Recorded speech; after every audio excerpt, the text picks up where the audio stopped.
Sublime gracia del Señor. Estamos hablando del pacto de gracia y decíamos hace 8 días que el pacto de redención es la base del pacto de gracia, es decir, el pacto de gracia se inicia después de la caída, pero no surge espontáneamente, surge porque es un pacto que ya fue planeado en la eternidad, ¿cierto? La base es el pacto intratrinitario de redención, ese consejo eterno de redención entre el Padre, el Hijo y el Espíritu Santo que estudiamos anteriormente. Entonces lo que sucede cuando el hombre cae, nuestro padre Adán cae, ¿cierto? Junto con su esposa Eva, es que comienza a revelarse el plan de salvación para el hombre.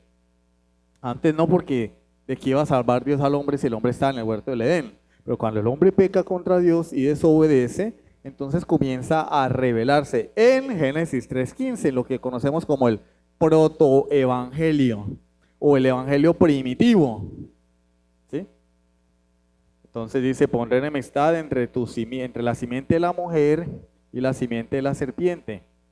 ¿Sí? Esta te herirá en la cabeza la simiente de la mujer y tú le herirás en el calcañar. La simiente de la serpiente heriría en el calcañar la simiente de la mujer, y hablando del Señor Jesucristo y de lo que sucedería en la cruz del Calvario, porque la muerte de Jesús no fue definitiva, fue una herida en el talón, como cuando uno lo pica una hormiga, ¿no?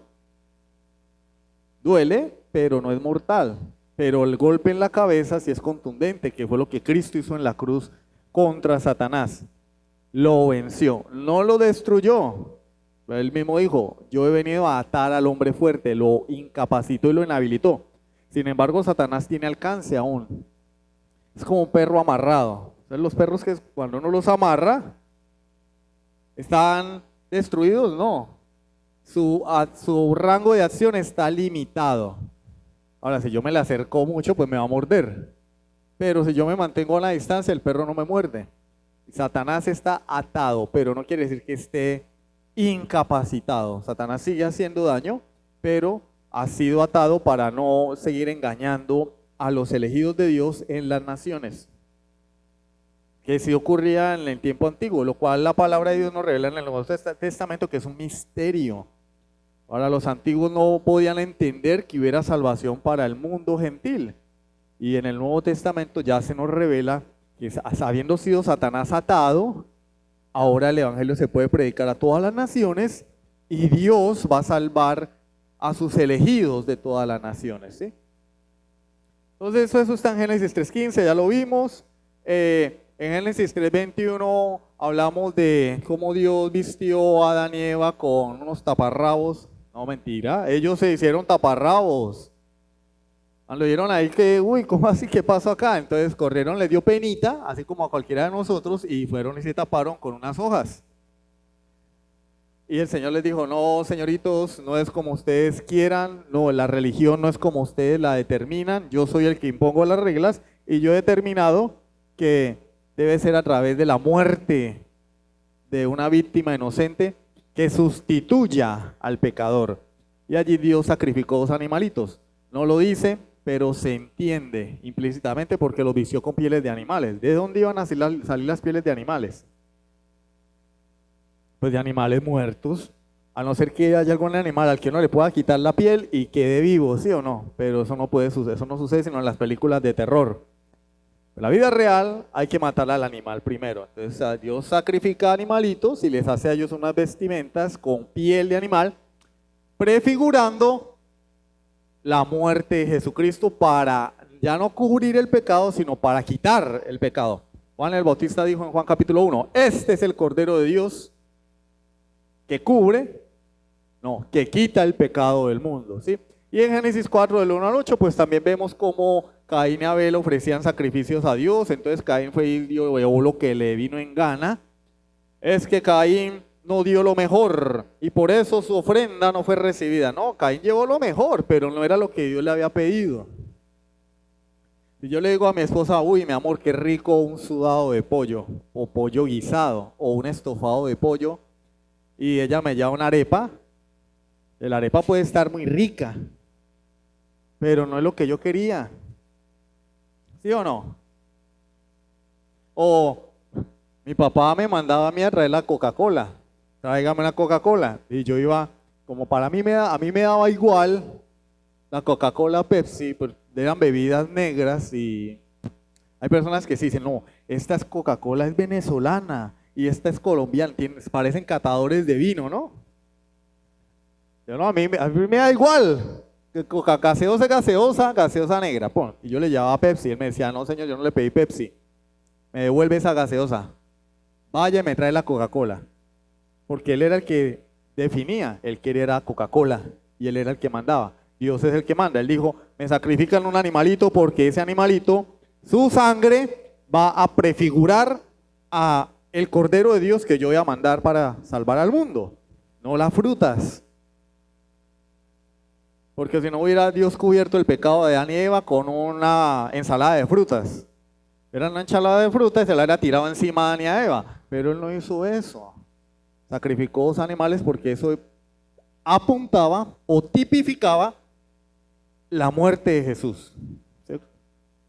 Entonces Caín desobedeció a Dios porque Dios había establecido, aunque la Biblia no lo dice explícitamente, pero entendemos por lo que la palabra enseña, Dios lo estableció y Abel agradó a Dios porque obedeció a Dios. Llevó su animalito muerto.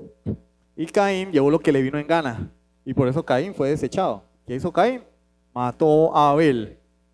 ¿Porque Dios no recibió su ofrenda? No. Porque la Biblia dice que él era malo. Él era malo. Ahí vemos las dos simientes, ¿no? La simiente de Dios y la simiente de Satanás.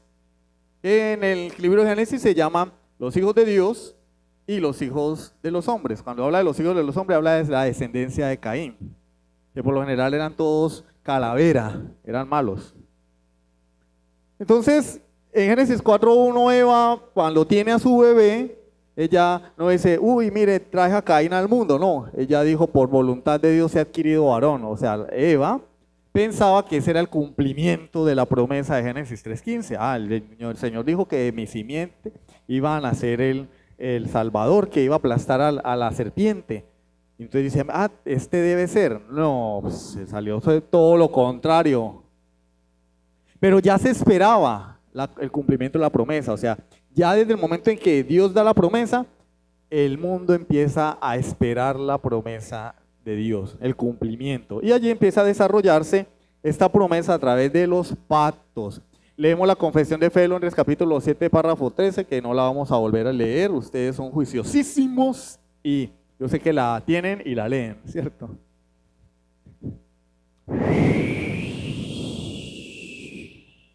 No es la unción, es el viento que se oye. ¿Cuáles son los pasos adicionales de los que habla la confesión? Entonces tenemos textos como Romanos 16, 25 al 27, que lo voy a leer porque no me lo sé de memoria. Y al que puede confirmaros según mi evangelio y la predicación de Jesucristo, según la revelación del misterio que se ha mantenido oculto desde tiempos eternos. ¿Cuál misterio? El misterio del evangelio.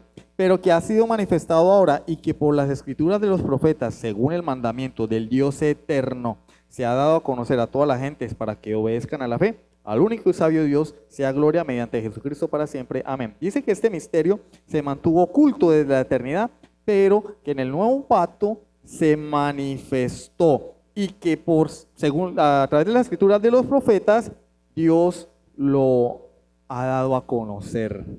Entonces lo que nos dice este texto de Romanos es que Dios, si bien nos reveló su plan de salvación de forma definitiva, sí lo fue revelando de forma progresiva, empezando por una promesa de salvación en Génesis 3:15. Efesios capítulo 3, versículo 5. ¿Dónde estás que no te veo? Efesios 3:5. Misterio, ¿sí? Era un misterio que en otras generaciones no se dio a conocer a los hijos de los hombres, como ahora es revelado a sus santos apóstoles y profetas por el Espíritu. Y es un misterio no es un enigma. Una cosa es un enigma y otra cosa es un misterio. ¿Qué es un enigma? Una cosa que no tiene solución, hermano. Uy, no vea, esa mujer es un enigma, eso no hay forma de entenderla, ¿sí o no? No, el enigma en que nos tiene metido del presidente Petro, no, eso no tiene solución, hermano, estamos en la inmunda. Es una pared infranqueable.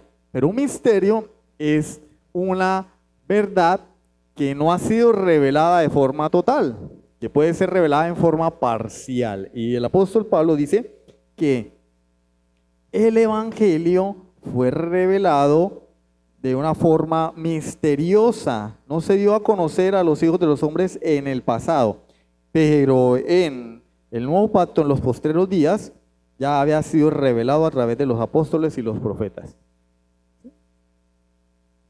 Estos hombres del Antiguo Testamento muchas cosas no entendieron. ¿Cuándo se vinieron a entender? Cuando el Señor a través de su Santo Espíritu les reveló esto a los apóstoles y a los profetas, y ahora ellos entendieron.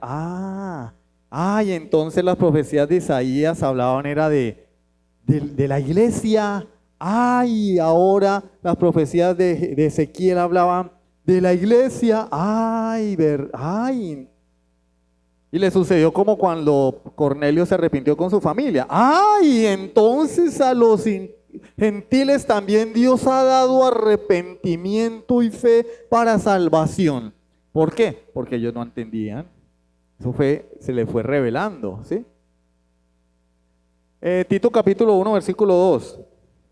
Era un misterio que estuvo oculto, un misterio desde los tiempos de los siglos, desde antes de la fundación del mundo, porque nuestra salvación fue diseñada en la eternidad.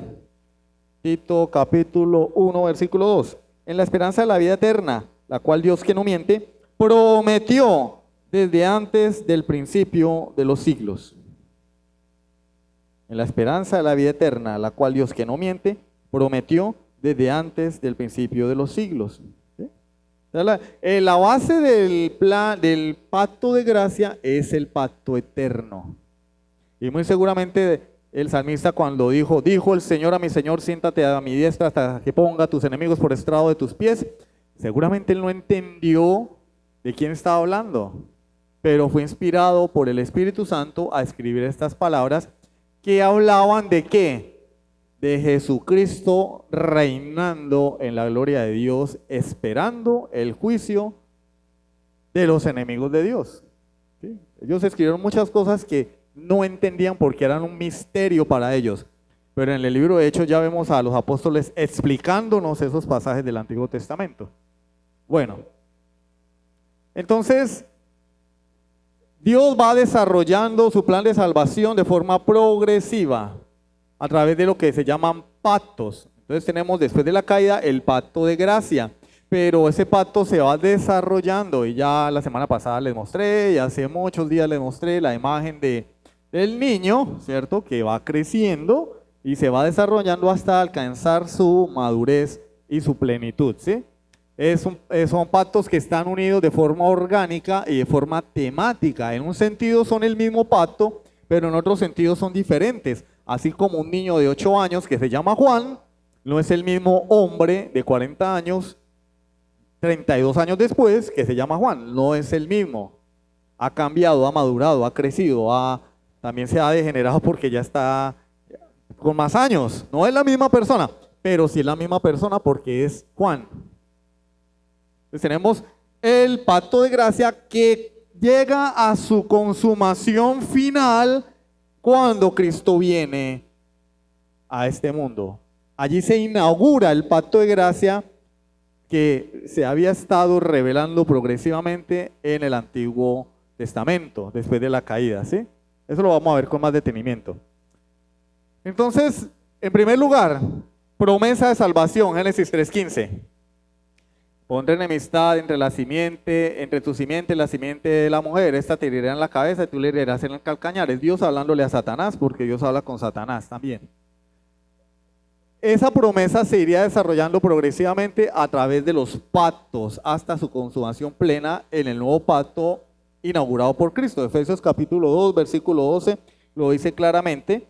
Dice que estábamos alejados de los pactos de la promesa. Lo estoy parafraseando. Efesios capítulo 2, versículo 12. En aquel tiempo, es decir, en la antigüedad, ¿sí? En el Antiguo Testamento, estabais sin Cristo. Pablo le está escribiendo a un pueblo gentil, a los efesios. alejados de la ciudadanía de Israel y ajenos a los pactos de la promesa, sin esperanza y sin Dios en el mundo. Entonces Pablo está diciendo que hay una promesa que corre a lo largo del Antiguo Testamento, que se dio en Génesis 3:15, una promesa de salvación, pero habla de varios pactos, no de un solo pacto, habla de los pactos de la promesa, pactos en plural, promesa en singular. Y dice que el mundo gentil estaba alejado de la ciudadanía de Israel y ajenos a esos pactos. Por eso es que los judíos se asombraron cuando los gentiles empiezan a convertirse.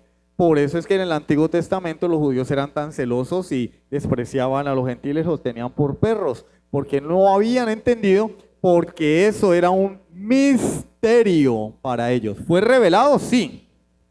Porque todas esas menciones a Israel que encontramos en Isaías, en Ezequiel, hablaban era de la iglesia, del Israel celestial. Cuando dice futura restauración de Sión, no está hablando de un reino milenial en el cual los judíos van a reunirse allá en el Medio Oriente y van a gobernar porque Estados Unidos los va a ayudar. No, estaba hablando de la iglesia, pero ellos no lo entendieron así, porque era un misterio. Pero en el Nuevo Testamento es revelado ese misterio y ahora se llama a todos los pueblos, Hechos 17:30, pero Dios, habiendo pasado por alto los tiempos de esta ignorancia, ahora manda a todos los hombres en todo lugar que se arrepientan. Dice, en este momento Dios manda a todos los hombres en todo lugar que se arrepientan. En el Antiguo Testamento no fue así. Pues hizo pacto solamente con el pueblo de Israel. Primero con Abraham, luego con Moisés y luego con David su siervo. Pero no hizo pacto con el mundo. Bueno, se hizo un pacto con el mundo en el pacto con Noé, hizo un pacto con la creación, de no volver a destruir la creación. Pero estamos hablando de las personas del mundo, ¿sí? Listo. Avancemos. Entonces vemos allí en el cuadro, ¿se alcanzan a ver? Eso que se ve ahí atrás es una flecha, ¿no? Y tenemos varios cuadritos de color azul. No me dio tiempo de cambiarle el color a la flecha, porque así venía en PowerPoint la flecha. Entonces, ¿cierto? Eso era cuando uno estaba en el colegio, que uno le cambiaba los colorcitos y, yo lo quiero decir, pues, como quedó, ¡pum! Venga, ya, como quedó ahí. Hay que ser más práctico, ¿cierto? La promesa de Génesis 3:15 corre a lo largo de toda la historia, ¿sí? Y en primer lugar, se nos da una revelación en el pacto noético, que es el pacto, se llama también pacto de fundamentos o pacto de estabilidad. Y lo vamos a ver más adelante, donde Dios promete preservar la creación. ¿Con qué propósito? La promesa de salvación. El propósito de que viniera el Salvador. Si Dios destruye la tierra, pues ¿qué Salvador va a venir? ¿Sí o no? No, esta gente ya me tiene cansado. Otra vez agua. Es lo que falta acá en el municipio, ¿no? Agua. Pues que no hay Salvador, porque ¿qué Salvador iba a venir a cuál mundo? Dios promete preservar, darle estabilidad a la creación a fin de que viniera aquel que había de venir, el prometido, es decir, Cristo. Eso después se desarrolla hacia el pacto con Abraham, donde Dios llama a Abraham y le promete unas bendiciones. Le promete una tierra, le promete una descendencia numerosa, y la palabra de Dios dice allí que creyó Abraham a Dios. Abraham porque en ese momento todavía no se le había cambiado el nombre, Abraham. Y le fue contado por justicia. Y él se hizo receptor de esas bendiciones, aunque en realidad no las recibió como tal, su descendencia. Pero pues vamos al libro de Hebreos 11 y vemos que allí Abraham entendió en realidad a qué apuntaban esas bendiciones. Tenían un fin espiritual, una tierra y un reino y una ciudad cuyo constructor y arquitecto es Dios, ¿cierto? Después viene el pacto de Dios con Moisés, ¿sí? Pacto en el cual el pueblo del pacto, que es Israel, primero pues se promete a la descendencia de Abraham, ¿no? Y después el pueblo del pacto, que es el pueblo de Israel, ¿cómo se hace beneficiario de las promesas a Abraham? Adivinen. obedeciendo la ley de Dios. Ah, entonces es un pacto de obras. No, es un pacto de gracia con elementos de un pacto de obras, porque detrás de esa obediencia había un propósito. ¿Cuál era el propósito? Revelarles a Jesucristo a través de ¿qué? De esos tipos, de esas figuras, y que esas personas al ver la ley vieran su pecado y vieran a Cristo en el sacerdote, en el tabernáculo, en el maná, en la roca, y fueran salvos. ¿Sí? Pero para entrar a la tierra prometida ellos tenían que obedecer la ley de Dios, guardar su ley ceremonial. ¿Por qué no entraron los que murieron en el desierto? Porque no obedecieron. Cuando llegan los espías, dicen, no, eso es una tierra que devora a sus moradores, gigantes, eso vamos a ir allá y nos van a matar. Empezaron, ay, nos hubiéramos quedado en Egipto, bla, bla, bla, bla, bla, bla, bla. Y el Señor dice, candela para todos, van a morir en el desierto, 40 años a dar vuelticas. Todo mayor de 20 años se va a quedar aquí muerto en el desierto. Y los menores de 20, que en aquel momento van a tener 60, van a entrar. Entonces hubo un remanente que Dios guardó para entrar a la tierra prometida. Y los demás, candela, murieron en el desierto, incluyendo a Moisés. No porque Moisés hubiera sido incrédulo y desobediente, sino porque en un momento se le salió la piedra a Moisés por culpa del pueblo de Israel. Y entonces el Señor dijo, ah, sí, Moisés, está muy salsa, pues no me entras. Severo que es Dios, ¿sí o no? Alguien no, pero Señor, ten piedad de Moisés, mira todo lo que ha aguantado, todo lo que te ha servido, Señor. Y el Señor dice, no, papito, porque Cristo va a morir una sola vez. Y tú le diste 2 garrotazos a la piedra. Y yo te mandé la primera vez que la golpearas y la segunda que le hablaras, no que le dieras garrote. Y entonces Moisés se llenó de rabia porque la gente estaba murmurando, ah, que nos trajo aquí a morir de sed al desierto. Y entonces, ah, sí, le dio un golpe a la roca y salió agua. Pero Dios le había dicho, háblale a la roca, porque Cristo fue sacrificado una sola vez. Entonces Moisés ahí pues, se le fueron las luces un poquito, y el castigo fue, que se murió ahí en el desierto también. Igual que Aarón. Y hubo una nueva generación que entró guiada por Josué. Después cuando entran en posesión de la tierra prometida, el pueblo pide rey. Queremos un rey como las demás naciones. Y el Señor dice, bueno, yo les prometí que lo vamos a ver más adelante porque ahora les estoy hablando en términos generales, no estoy desglosando los diferentes pactos porque no es el propósito de la clase de hoy. Dios ya les había prometido que les daría un rey, pero ellos querían un rey como las demás naciones. No, queremos un rey como las demás naciones. Ah, sí, tome, tenga. Y llegó Saúl, y don Saúl salió torcido. No, el Señor había escogido un rey, ¿cierto? De cuyo linaje vendría su rey con mayúscula, el Mesías. Y por eso hay profecías en el Antiguo Testamento, ya después de muerto David, que hablan de David. Y uno dice, pero ¿cómo así si David ya murió? Pero es que el David del que hablan esas profecías es Jesús. Mi siervo David, dice, está hablando de Jesús. Entonces el pacto davídico nos habla de un representante, un rey que nos representaría delante de Dios. Ah, ya va tomando más forma, ¿cierto?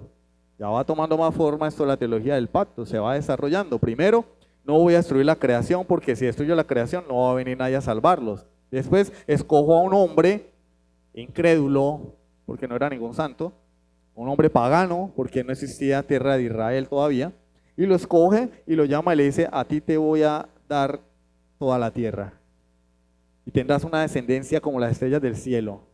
En tu simiente, no dice en tus simientes. Y después Gálatas nos lo explica, está hablando de Jesucristo. En tus simientes serán benditas todas las naciones de la tierra. No en tus simientes, está hablando de Jesús. Pero ellos no lo veían. ¿Quién nos lo explica? Pablo en Gálatas. Y después... ya hablamos del pacto noético, el pacto abrahámico, y después de Abraham viene, Dios mismo le profetiza que ese pueblo iba a estar en Egipto durante 400 años, que iban a ser esclavos y que los iba a sacar porque se acordaría de su pacto con Abraham, y los saca de allí y lleva al pueblo al desierto, y allá en el monte Sinaí hace pacto con Moisés y les entrega la ley, los estatutos de su reino. para que obedeciendo esos estatutos ellos se hagan beneficiarios de las promesas del pacto. ¿Cuáles promesas del pacto? Entrar a la tierra prometida. Y una vez en la tierra prometida, esa nación, que era un pueblito, se convierte en casi un imperio porque era la nación más temida de la tierra. Por eso todas las naciones le tenían rabia, aunque era una nación pequeña, pero bendecida por Dios. Y surge de allí el rey de cuya descendencia vendría el cumplimiento del pacto de Dios, el nuevo pacto, que es el pacto del cumplimiento. Es decir, como dijo el Señor, consumado es. Cuando viene Jesús ya todo se cumple. Ya no hay nada más que esperar. Los antiguos esperaron que se desarrollara los pactos, que la promesa fuera desarrollándose y creciendo. Pero una vez que vino Jesús ya todo está cumplido. Y los pactos tienen una unidad orgánica. Dependen y surgen unos de otros. Lo que vemos en la Biblia es que los pactos ya están establecidos por Dios.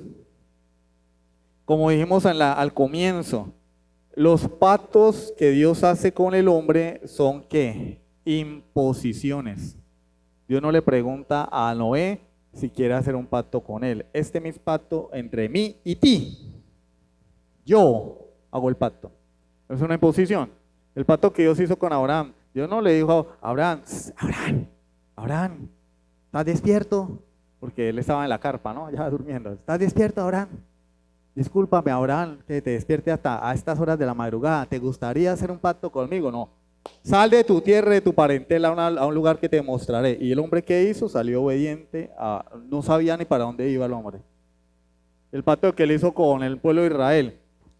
Vengan, ustedes quieren salir de Egipto, ¿será que yo los voy a llevar al desierto unos días, pero a chupar calor, pero no va a haber agua y el pan va a caer del cielo, no van a comer carne, ni cebolla, ni nada de esas cosas?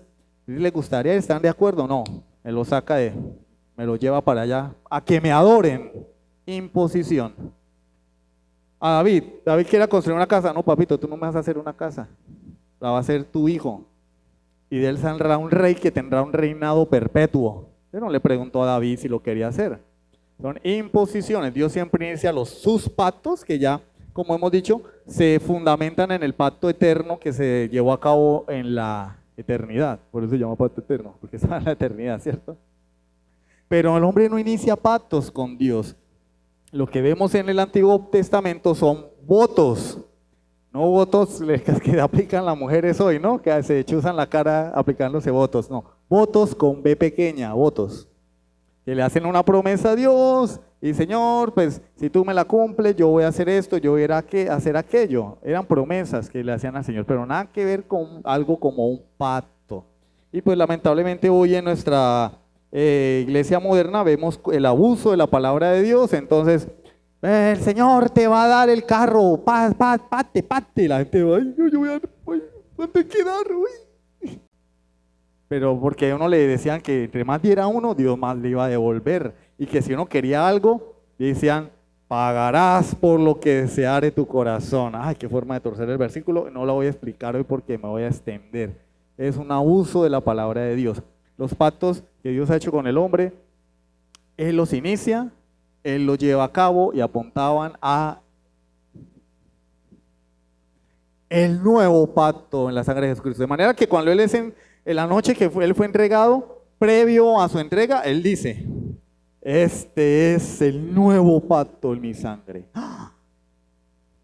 ¿Por qué? Porque su muerte en la cruz iba a ser la consumación de la promesa de salvación que se desarrolló a través de los tiempos.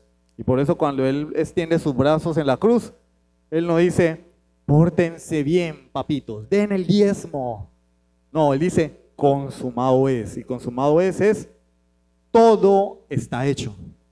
O sea, yo pienso en eso y a mí me da de todo, como se me estremece porque digo, allá se cumplió todo. Todo. Leemos el Antiguo Testamento de Génesis a Malaquías y vemos, todo se cumplió allí. Apuntaba a ese único momento en la historia. Todo llegaba allá. Cuando en el Monte Calvario el Señor extendió sus brazos, esa era la meta. y se cumplió. Ya no hay nada más que hacer. Arrepentimiento y fe. Y como leíamos en la predicación, la misericordia es lo que Dios demanda del hombre. No, que es que tengo que pararme de cabeza, que tengo que ponerme los calzoncillos al revés. No, nada de eso. Él lo hizo todo. Para que yo ahora, como dice 2 Corintios 5, para que los que viven ya no vivan para sí, sino para aquel que murió y entregó su vida por ellos. El cumplimiento del nuevo pacto. Ahí se cumplió todo. Dejémonos de arandelas, de inventar cosas. No, se cumplió todo allí. Él inauguró el nuevo pacto, lo estableció y lo cumplió. ¿Qué estamos esperando? Que Él reúna a su pueblo, que reúna a sus escogidos de todos los 4 vientos, de los 4 puntos cardinales de la tierra. Y cuando se cumpla eso, chao pescado, se acabará todo. Y nuestra labor es trabajar en esa reunión de los escogidos de Dios. ¿Cómo?